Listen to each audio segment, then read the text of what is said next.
Channel को subscribe करें और बेल आइकन को प्रेस करें जिससे कि हमारे चैनल के सभी अपडेट्स आपको मिलते रहें।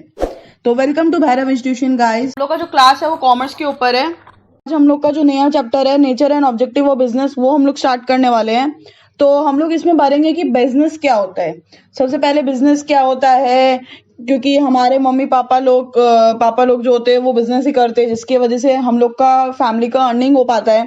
तो एज अ स्टूडेंट हम लोग को हर एक चीज पे इंटरेस्ट होना चाहिए कि पापा क्या काम कर रहे हैं, फैमिली में जो लोग भी काम कर रहे हैं वो क्या क्या काम कर रहे हैं, कैसे अर्निंग हो रहा है। तो ये सब सारी चीजें हम लोग को कौन सिखाता है, कॉमर्स सिखाता है। तो कॉमर्स के अंदर जो बिजनेस है, क्योंकि कुछ कुछ लोगों को पता ही है कि वो लोग को आगे जाके वो लोग का एम ही है कि वो लोग को एक बिजनेसमैन बनना है। तो वो सब सारी चीजें करने के लिए तो हम लोग को सबसे पहले जो बिजनेसमैन से जो वर्ड होता है बिजनेस वो समझना पड़ेगा। तो चलो आइए स्टार्ट करते हैं। बिजनेस क्या होता है। बिजनेस सबसे पहले हम लोग प्रैक्टिकल अप्रोच पे स्टार्ट करेंगे, उसके बाद ही हम लोग थ्योरी पे आएंगे, क्योंकि विदाउट प्रैक्टिकल अप्रोच मुझे नहीं लगता है कि हम लोग का जो कंसेप्ट है वो क्लियर हो पाएगा। तो पहले हम लोग बिजनेस को समझ लेते हैं। बिजनेस क्या होता है, हमने पिछले क्लास में ये बात हमने क्लियर किया था कि इकोनॉमिक एक्टिविटीज क्या होता है और नॉन इकोनॉमिक एक्टिविटीज क्या होता है। इकोनॉमिक एक्टिविटीज वो एक एक्टिविटीज होता है जो हम लोग करते हैं सिर्फ अर्निंग करने के लिए, जिससे कि हमारे जितने भी वांट्स हैं वो सेटिस्फाई हो जाते हैं। तो बिजनेस भी हम लोग कर रहे हैं, क्यों कर रहे हैं कि हम लोग के घर में पैसा आएगा, जिससे कि हम लोग का जितना भी वांट है, जितना भी डिजायर है वो पूरा हो सके। ठीक है। तो बिजनेस, इसीलिए बिजनेस को बोला जाता है क्या है कि वो एक इकोनॉमिक एक्टिविटी है जिसका मेन पर्पस ही क्या है, अर्निंग करना। अब एक बात बताते हैं कि बिजनेस पापा लोग जो होते हैं, जो ऑफिस में जाते हैं, क्या वो एक ही दिन ऑफिस जाते हैं पूरे मंथ में? क्या वो काम एक ही दिन होता है? अगर कोई जो शॉप है, हम लोग के आसपास में जितने भी शॉप्स होते हैं, क्या वो पूरे महीने में एक बार खोलते हैं या पूरे साल में एक बार खोलते हैं, या महीना में सिर्फ 2-3 बार ही खोलते हैं? ऐसा कभी हुआ है? नहीं, नहीं हुआ है। तो वो क्या वो लोग डेली काम करते हैं? हाँ भाई, डेली करते हैं। जो अगर टीचर है तो वो डेली पढ़ा रहा है या वीकली बेसिस पे पढ़ा रहा है, वो डिपेंड करता है, पर वो कोर्स तो पूरा कर रहा है ना। हाँ, डॉक्टर जो है वो अपने पेशेंट को एक दिन देखेगा और फिर 10 दिन तक नहीं देखेगा, ऐसा थोड़ी हो सकता है। तो नहीं, तो रेगुलर होना चाहिए। रेगुलर से वर्ड क्या आता है, रिकरिंग। रिकरिंग होना चाहिए। तो जो चीज आप डेली कर रहे हो वो बिजनेस कहलाता है। जैसे कि अगर मेरा कोई पुराना कंप्यूटर है और मैंने उसे सेल कर दिया है बाजार में, तो वो सेकेंड हैंड कहला रहा है। तो क्या मेरा काम यही है कि मैं कंप्यूटर को खरीदती हूँ और फिर उसको बेच देती हूँ मार्केट में? Obviously not. तो बिजनेस इसीलिए कहा जाता है कि आप डेली काम कर रहे हो, जिस प्रोफेशन में आप हो, या कोई अगर आप एम्प्लॉयड हो कोई कंपनी में तो आप डेली कर रहे हो। वीकली बेसिस पे आपका नहीं है या मंथली बेसिस पे नहीं है आपका, या कभी कभी नहीं हुआ है, साल में एक बार किया हुआ काम नहीं है वो। तो बिजनेस में क्या होता है, रेगुलर होता है आपका। आप लोग गुड्स और सर्विसेज को क्या कर रहे हो, एक्सचेंज कर रहे हो। कंपनी जो है वो ट्रांसफर कर रहा है अपना गुड्स रिटेलर लोग को, होलसेलर लोग को। किसके लिए? ये जो कंपनी जो प्रोड्यूस करता है गुड्स, वो किस लिए प्रोड्यूस कर रहा है? पैसे अर्न करने के लिए। तो इसीलिए बिजनेस को इकोनॉमिक एक्टिविटी भी बोला जाता है, क्योंकि मेन पर्पस अर्निंग का है। और जो गुड्स और सर्विसेज हम लोग बेच रहे हैं या कर रहे हैं वो किसके लिए कर रहे हैं? मनी के लिए कर रहे हो, रेगुलर बेसिस पे कर रहे हैं। ठीक है। और अगर हम लोग मनी अर्न करेंगे तो उससे हमारा क्या आएगा, वेल्थ। हम लोग धीरे धीरे करके अपना मनी को सेविंग्स करते रहेंगे, तो फिर हम लोग उसमें किसी चीज में बड़ा इन्वेस्टमेंट करेंगे। जो मनी को हमने सेव करके रखा है, इकट्ठा करके रखा है, उसको हम लोग क्या करेंगे, कोई बड़ा इन्वेस्टमेंट कर लेंगे, या कोई गाड़ी खरीद लेंगे, घर खरीद लेंगे। तो उससे क्या हो रहा है, हमारा वेल्थ क्रिएट हो रहा है। तो उससे क्या हो रहा है, इंसान का जो मेन पर्पस है अपना वांट को सेटिस्फाई करना, वो पूरा होता है। किससे? बिजनेस से। इकोनॉमिक एक्टिविटी का मेन पर्पस यही था ना, satisfy want and to earn money. और फिर दूसरा क्या था, एलिमेंट ऑफ रिस्क। ये एलिमेंट ऑफ रिस्क क्या कहलाता है? देखो भाई, आज अगर आप इतना बड़ा बिजनेस खोलने जा रहे हैं तो आपको रिस्क तो उठाना पड़ेगा। जैसे कि मैं अगर अपने फादर से कुछ मनी लेती हूँ कि मैं किसी बिजनेस में इन्वेस्ट करना चाहती हूँ, मेरा मन है कोई बिजनेस खड़ा करने का, तो ऑब्वियसली मेरे को बहुत ह्यूज अमाउंट ऑफ मनी तो चाहिएगा ना। अब क्या पता, क्योंकि हम लोग के फैमिली लोग बोलेंगे क्या पता तुम्हारा बिजनेस चले नहीं चले, तो पैसा का तो रिस्क है ना। पैसा का रिस्क है। अगर आप कुछ माल उठा लेते हो आपका चलो, वो तो आपका, आप नया नया बिजनेस स्टार्ट कर रहे हो, तब आपका ये रिस्क है कि आपका मनी का लॉस हो सकता है। ठीक है।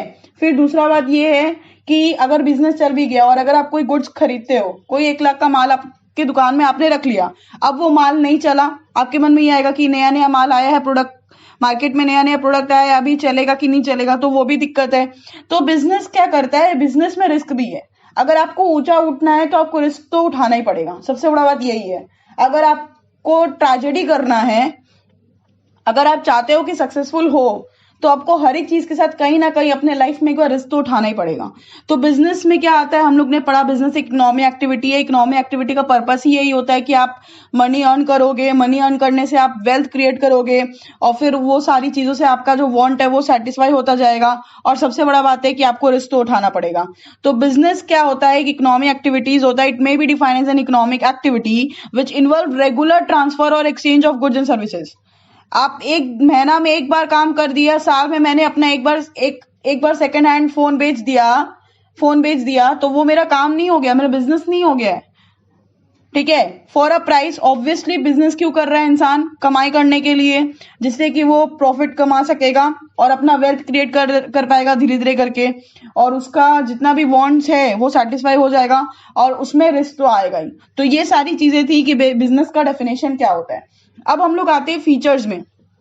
भाई फीचर्स क्या होता है, मैंने पहले ही बोला था, जब भी मैंने कॉमर्स का क्लास कराया है मैंने यही बोला है कि आपको मेन डेफिनेशन पे फोकस करना है।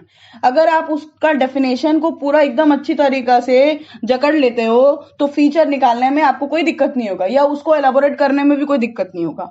कॉमर्स में जरूरी नहीं है कि आपको बुकिश लैंग्वेज ही पढ़ना है, नहीं। अगर आपने उस वर्ड को, जो मेन वर्ड है, उसको कैप्चर कर लिया अपने माइंड में, आप उसको अच्छी तरीके से एलाबोरेट कर सकते हो।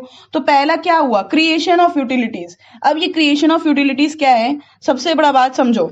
यूटिलिटी बहुत टाइप्स के होते हैं, टाइम, प्लेस, फॉर्म और पोजीशन। अब ये इतनी सारी यूटिलिटीज है, अब हम लोग इसको समझेंगे कैसे। सबसे बड़ा बात है, आज हमको एक कॉटन का कपड़ा चाहिए, ठीक है। तो क्या हम कॉटन का क्रॉप लेते हैं तो क्या वो मैजिक से कॉटन का क्लॉथ बन जाएगा? The main raw material in the cotton cloth is cotton. So if we take cotton, magic तो नहीं हो जाएगा कि वो कॉटन क्लॉथ में बदल जाएगा, नहीं। तो जब रॉ मटेरियल फिनिश गुड्स में बदलता है तो उसको हम लोग बोलते हैं फॉर्म यूटिलिटी, क्योंकि उसमें उसके फॉर्म में ही पूरी तरीके से क्या आ गया, चेंजेस। तो इसीलिए बोला जाता है कि बिजनेस जो है यूटिलिटीज क्रिएट करता है। कैसे यूटिलिटी करता है, फॉर्म यूटिलिटी की रॉ मटेरियल, क्योंकि देखो बिजनेस में ही बिजनेस के अंदर गुड्स और सर्विसेज प्रोड्यूस होते हैं, तो प्रोडक्शन ही तो करता है ना, जो रॉ मटेरियल को फिनिश गुड्स में बदलता है। तो मेरा फॉर्म यूटिलिटी हो गया। अब प्लेस यूटिलिटी कैसे होगा भाई, आज अगर पूरे वर्ल्ड में सिर्फ एक ही जगह कॉटन का क्लॉथ मिल रहा है तो क्या सब लोग जा पाएंगे वहां पर? अगर समझो आगरा में उसका फैक्ट्री है और हमें यहाँ कोलकाता में उसका प्रोडक्शन चाहिए, तो कैसे होगा भाई, क्या हो पाएगा? क्या सब लोग जा पाएंगे? नहीं। तो इसीलिए प्लेस यूटिलिटी को कैसे सॉल्व किया जाता है, ट्रांसपोर्ट के वजह से। मतलब ट्रांसपोर्ट क्या करता है, ट्रांसपोर्ट ऐसा फैसिलिटी पहुंचाता है, मतलब बिजनेस ट्रांसपोर्ट में आता है कि वो जहां से बना है, मतलब प्रोड्यूसर के वहां पर जहां प्रोडक्शन जो फैक्ट्री हुआ था वहां से आप कंज्यूमर को पहुंचा रहे हो। तो बिजनेस क्या कर रहा है, ट्रांसपोर्ट फैसिलिटी प्रोवाइड कर रहा है। तो ये ट्रांसपोर्ट फैसिलिटी भी क्या है, बिजनेस का ही वो है ना, क्योंकि बिजनेस के अंदर 3 सेक्टर्स आते हैं जो इंडस्ट्री के अंदर आते हैं, प्राइमरी सेक्टर, सेकेंडरी सेक्टर और टेरिशरी सेक्टर। टेरिशरी का काम ही है ट्रांसपोर्टेशन, कम्युनिकेशन, ये सब। तो फिर तो प्लेस यूटिलिटी कैसे क्रिएट होता है कि जहां पर बन रहा है और जहां पर पहुंचाया जा रहा है वो लिंक कौन कर रहा है, ट्रांसपोर्टेशन। क्योंकि ट्रांसपोर्टेशन के अंदर भी बहुत सारे लोग इन्वॉल्व होते हैं, ठीक है, बहुत सारे इन्वॉल्व लोग होते हैं, तो बहुत सारे लोग अर्न कर रहे हैं, उसका बिजनेस, उन लोगों का बिजनेस होता है, जैसे ट्रांसपोर्ट कंपनीज। समझ में आ रहा है। फिर आपका आता है टाइम यूटिलिटी। जैसे आपको कोई सामान चाहिए बल्क ऑफ क्वांटिटी में, ठीक है, और किसी भी दुकानदार का गोडाउन नहीं है या वेयर हाउस नहीं है, तो उसके दुकान में इतना जगह तो है नहीं कि वो इतना बल्क क्वांटिटी में सामान रख पाएगा। तो वो अपने कंज्यूमर को इन्फॉर्म करता है कि आपको 10 दिन बाद मिल जाएगा, क्योंकि अभी तक सामान नहीं आ रहा है या प्रोड्यूसर भेज नहीं पा रहा है, जो भी कारण है आपको सामान नहीं मिल पाएगा, आपको 10 दिन बाद मिल पाएगा। Will the customer wait for 10 days? Obviously not. तो अपने कस्टमर को निराश नहीं करने के लिए साले होलसेलर लोग और रिटेलर लोग क्या करते हैं, अपना एक गोडाउन बना के रखते हैं। ज्यादातर सबके तो गोडाउन्स होते हैं, क्यों? क्योंकि वो लोग बल्क क्वांटिटी में सामान को रख पाते हैं। तो वो लोग क्या कर रहे हैं, टाइम बचा रहे हैं ना, किससे? वेयर हाउस से। ये जैसे हम लोग ने क्लास 9, अगर किसी का क्लास 9-10 में भी अगर कॉमर्स था तो वो लोग हिंड्रेंसेस ऑफ कॉमर्स में जरूर पढ़ा होगा। तो वही जो टाइम यूटिलिटी है वो किससे सॉल्व होता है? हमारा वेयर हाउसेस से। ठीक है, तो इसीलिए और पोजीशन यूटिलिटी यही है, मतलब ओनरशिप ट्रांसफर हो रहा है। ठीक है, आज हम सबसे बड़ा एक एग्जांपल ये भी बोलते हैं, बैंक जो होता है वो फाइनेंस का यूटिलिटी क्रिएट करता है।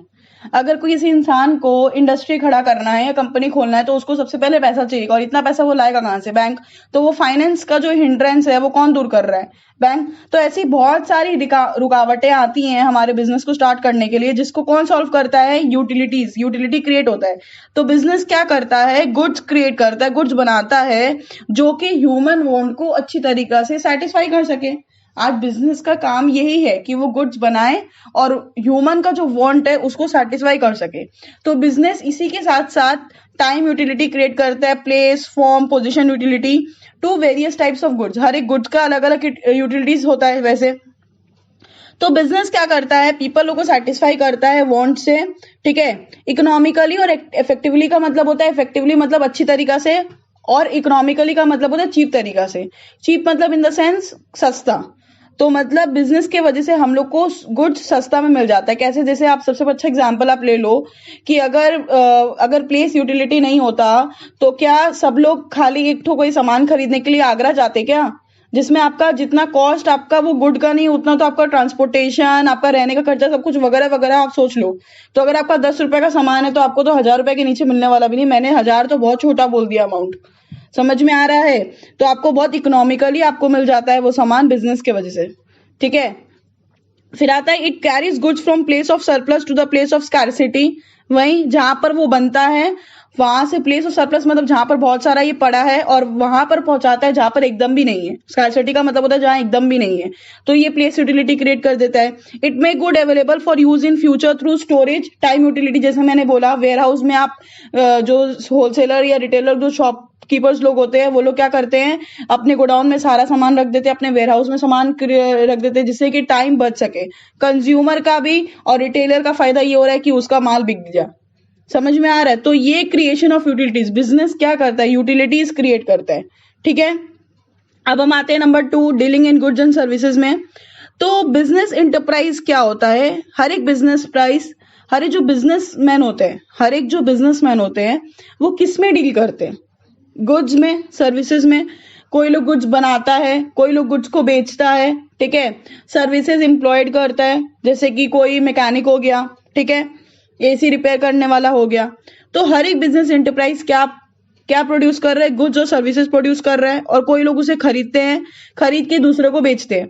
जैसे कि सबसे अच्छा एग्जांपल है प्रोड्यूसर का काम क्या है? प्रोड्यूसर का काम है गुड्स को बनाना। ठीक है, अब उसमें कोई लोग हैं जो ट्रांसपोर्टेशन में है, जो गुड्स को पहुंचाते हैं होलसेलर रिटेलर के पास में या एजेंट के पास में।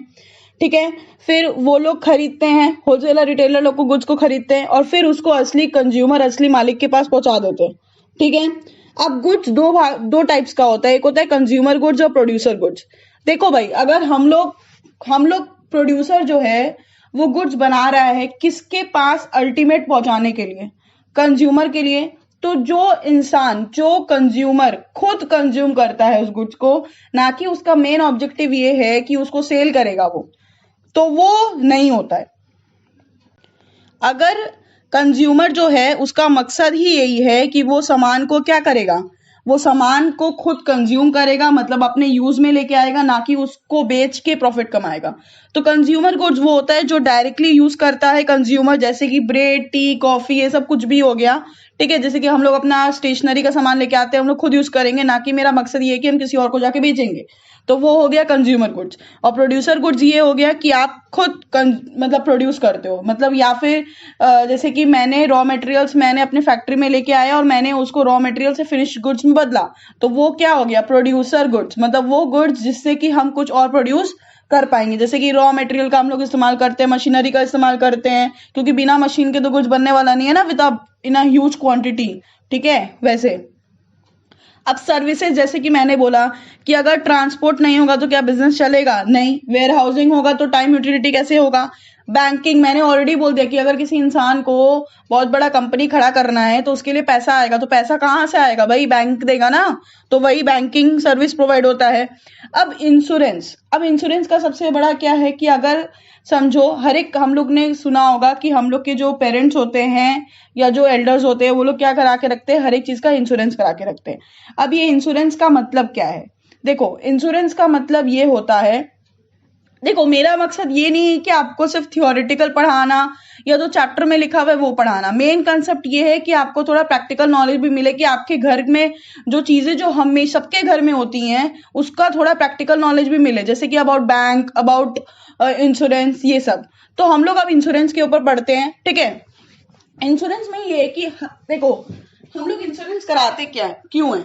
जैसे किसी का शॉप है, ठीक है, किसी का शॉप के अंदर 5 लाख का गुड्स था, और अगर वो अचानक बेचारा का गलती भी नहीं था, अर्थक्वेक आ गया, फ्लड आ गया, आग लग गया गलती से, मतलब उसने नहीं लगाया था, किसी ने लगा दिया या गलती से लग गया अपने आप ही, तो बेचारा का 5 लाख का तो नुकसान हो गया ना। तो उस नुकसान का भरपाई कौन करता है? Insurance companies. हम लोग क्या करते हैं, अपने गुड्स का इंश्योरेंस करा लेते हैं। जैसे कि आपका एक्सपायरी गुड्स था, तो आप बोलोगे कि इसको खत्म करने के लिए अब तो मार्केट में बिक नहीं रहा है, क्योंकि जितने भी गुड्स है वो एक्सपायर्ड हो गए, तो कोई मिलेगा तो है नहीं, तो काम करते हैं, दुकान में आग लगा देते हैं, और इंश्योरेंस तो कराया हुआ है, इंश्योरेंस कंपनी अपने आप ही आके पैसा देगा। बिल्कुल नहीं, आपका ये जो थॉट है वो जीरो है, इससे आपको कुछ प्रॉफिट नहीं होने वाला है, क्योंकि इंश्योरेंस कंपनी सारा जांच करते हैं, सारा जांच पड़ताल करके इस नतीजे पे पहुंचते हैं कि हाँ, ये जो आग लगा है वो गलती से लगा है, ठीक है। तो हम लोग हर एक चीज का इंश्योरेंस करा के रखते हैं। और may be considered as intangible invisible goods. देखो, प्रोड्यूसर का काम ये था सिर्फ गुड्स बनाना, तो वो हम लोग को दिख रहा है। गुड्स क्या होते हैं? टैंजिबल होते हैं। बट जो सर्विसेज होते हैं वो इनटैंजिबल होते हैं, इन द सेंस वो हम लोग को सर्विस दिख नहीं रहा है। अगर हमको इंश्योरेंस कंपनी सर्विस प्रोवाइड कर रहा है तो वो मुझे दिख नहीं रहा है। ट्रांसपोर्ट फैसिलिटी जो हो रहा है वो मुझे दिख नहीं रहा है।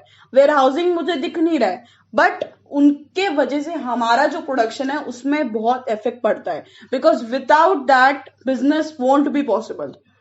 समझ में आ रहा है? तो ये जो फैसिलिटीज होती हैं वो हिंड्रेंसेस, जैसे मैंने वर्ड बोला था ना, हिंड्रेंसेस इन कॉमर्स जो आता है, जो ट्रेड ही तो कॉमर्स है ना।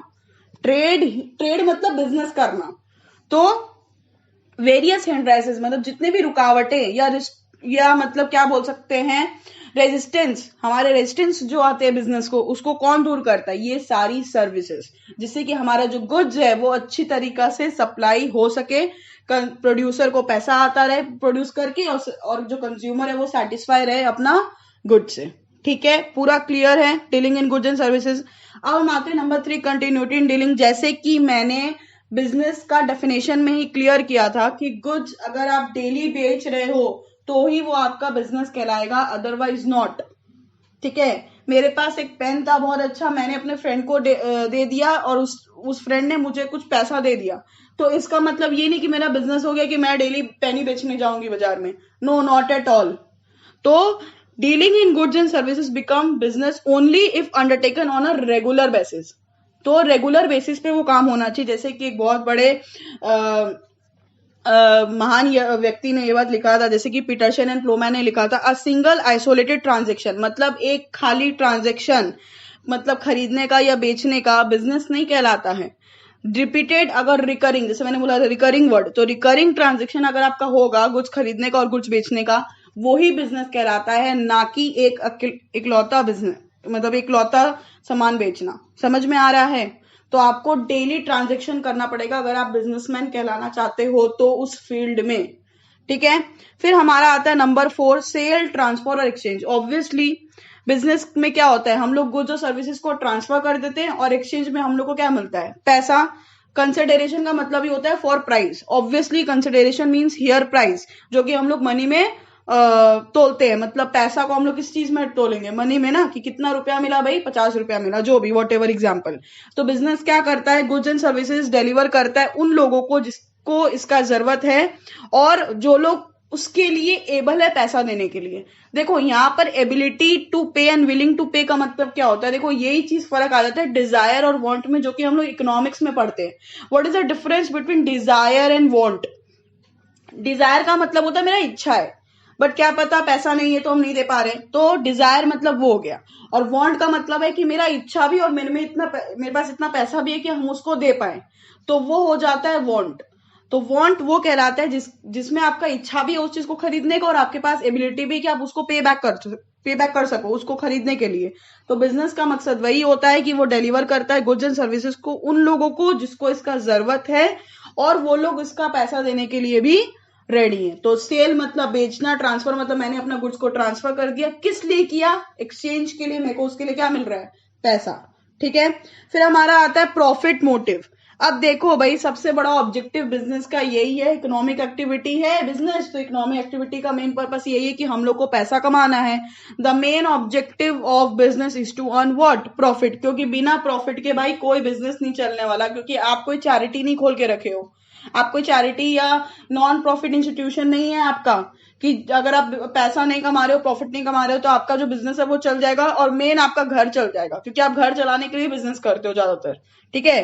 तो और प्रॉफिट बहुत जरूरी है कि आपका बिजनेस क्या करे, ग्रो करे। क्योंकि देखो भाई, अगर आपके पास 5 लाख का गुड्स आपने अपने दुकान में रखा, अपने शॉप में रखा, ठीक है, और 5 लाख का 5 लाख ही आपके पास आ गया, क्यों? क्योंकि आप कुछ प्रॉफिट नहीं कमा रहे हो।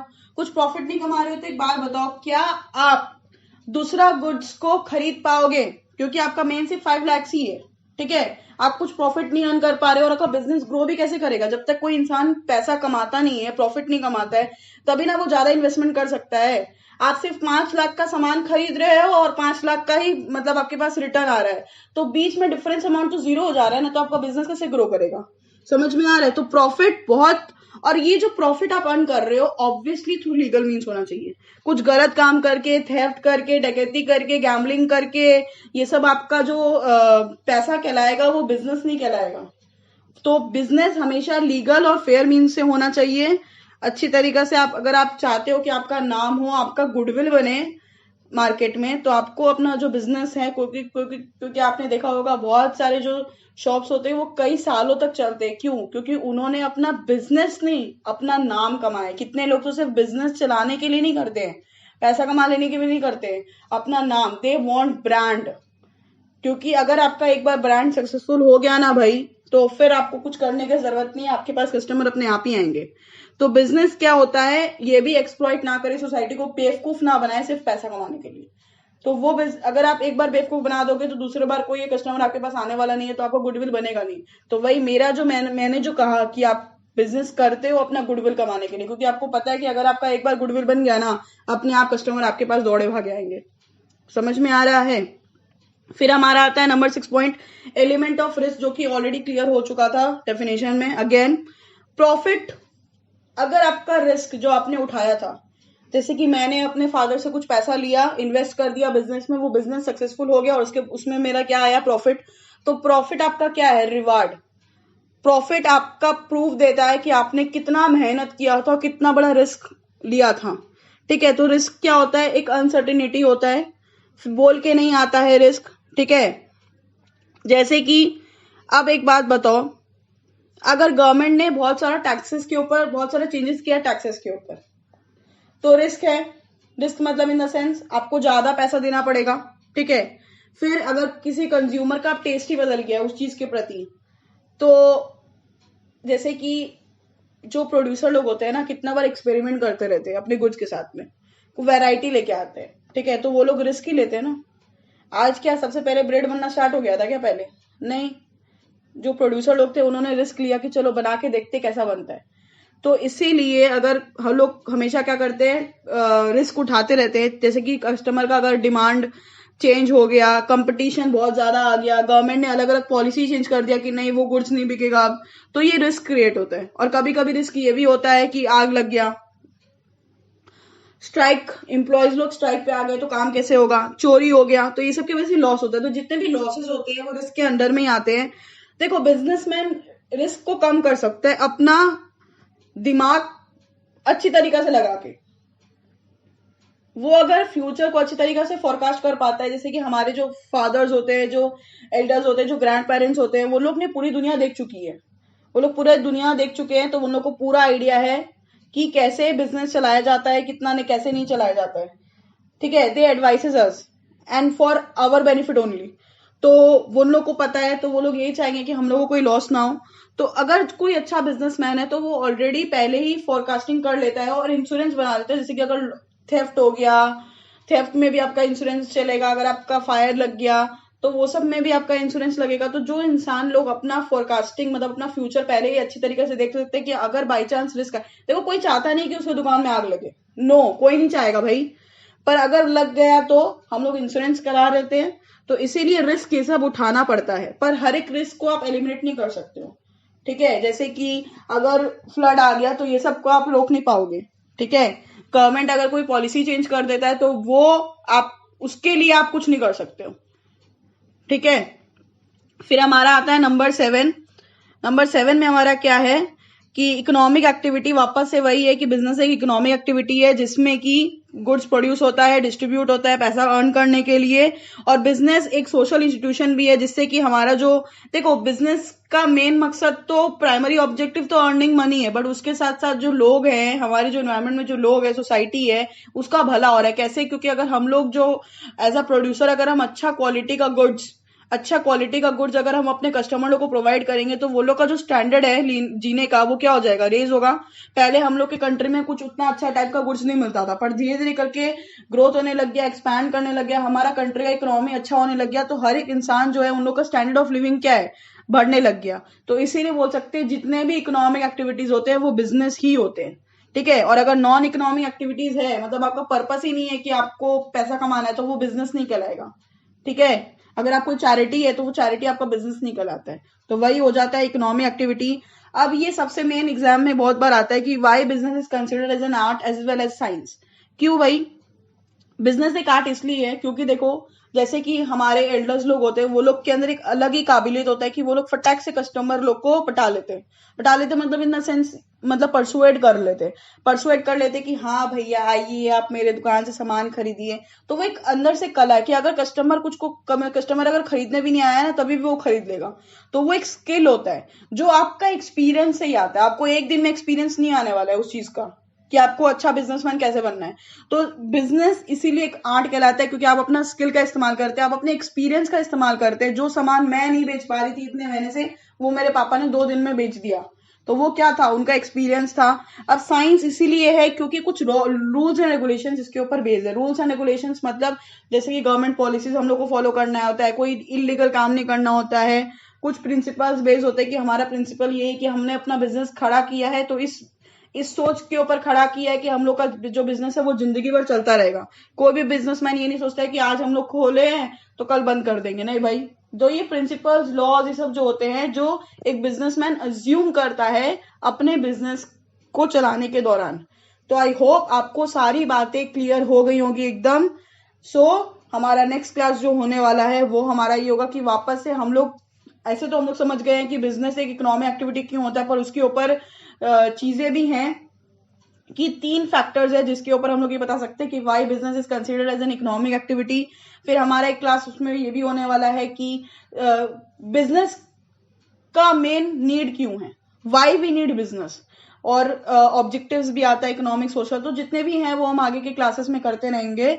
और तब तक के लिए अगर आपको हमारा जो वीडियो है वो पसंद आए तो प्लीज लाइक करें और शेयर करें। और थैंक यू इतना प्यार देने के लिए और इतना मतलब इसका जो डिमांड्स है कि और आप क्लासेस करो। तो obviously I will try my best to provide all the classes and just satisfy your needs. Okay, so bye bye.